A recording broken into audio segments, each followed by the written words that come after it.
continuidade, vamos trazer à discussão um pensador extremamente importante, principalmente pensando um contexto filosófico iluminista, que é Immanuel Kant. Já apareceu algumas vezes no Exame Nacional de Ensino Médio e é muito pertinente a gente discutir o pensamento de Kant na preparação para o Enem, justamente porque nós verificamos nos últimos exames que a gente está encontrando discussões sobre ética, discussões sobre moral. E Kant tem uma contribuição muito importante nesse sentido.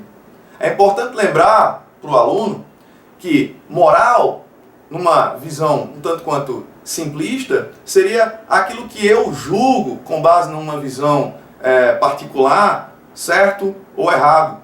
É um julgamento informal, espontâneo, cultural, onde eu levo em consideração o local que eu vivo, ou um grupo que eu estou inserido.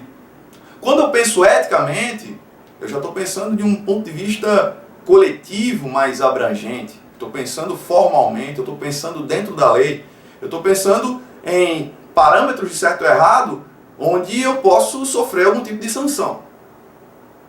Então, nessa discussão sobre ética, moral, certo ou errado, o que é que a gente pode extrair desse pensador tão importante, o Immanuel Kant? Vamos para a questão. O imperativo categórico é, portanto, só um único, que é este: age apenas segundo uma máxima, tal que possas ao mesmo tempo querer que ela se torne lei universal. Immanuel Kant, Fundamentação da Metafísica dos Costumes. Segundo essa formulação do imperativo categórico por Kant, uma ação é considerada ética quando? Bem, antes de ler as alternativas, vamos tentar pontuar algumas coisas importantes a respeito do Kant. Bem, nas últimas aparições do Kant, em alguns vestibulares e até mesmo no Enem, ele aparece como um pensador associado ao movimento iluminista. E a gente tem que entender qual seria essa visão iluminista atrelada a Kant, né, dentro da história. O iluminismo seria um movimento, numa perspectiva kantiana, de esclarecimento, de emancipação, de maioridade a partir de uma consciência racional. É quando o indivíduo ele desenvolve uma autonomia que é intelectual. Seria um indivíduo moderno, iluminista, que não depende mais de um direcionamento político superior, de um direcionamento religioso superior, ou até mesmo cultural, artístico superior. Ele seria um cidadão capaz de pensar por conta própria, utilizando da sua própria racionalidade.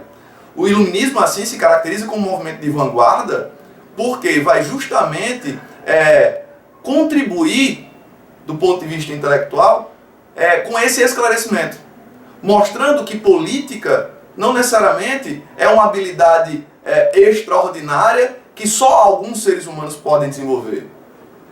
Eu citei a política como exemplo, mas a religiosidade, a arte, a cultura, no sentido mais amplo da palavra, são potencialidades humanas. E o iluminismo, ele vai se caracterizar como um movimento intelectual que vai mostrar para essa sociedade europeia, a princípio, que cada indivíduo pode desenvolver sim a sua racionalidade. Quando Kant vem com essa discussão sobre imperativo categórico, ele vem mostrar o seguinte, que a racionalidade, né, ela do ponto de vista puro, ela dota todos os seres humanos de forma inata da mesma capacidade. Então todos os seres humanos podem pensar racionalmente dentro dessa mesma potencialidade, dentro dessa mesma capacidade. E Kant vai mostrar esse imperativo categórico justamente para ser uma bússola para a ação humana em sociedade. Seria basicamente assim: eu vou tomar uma atitude.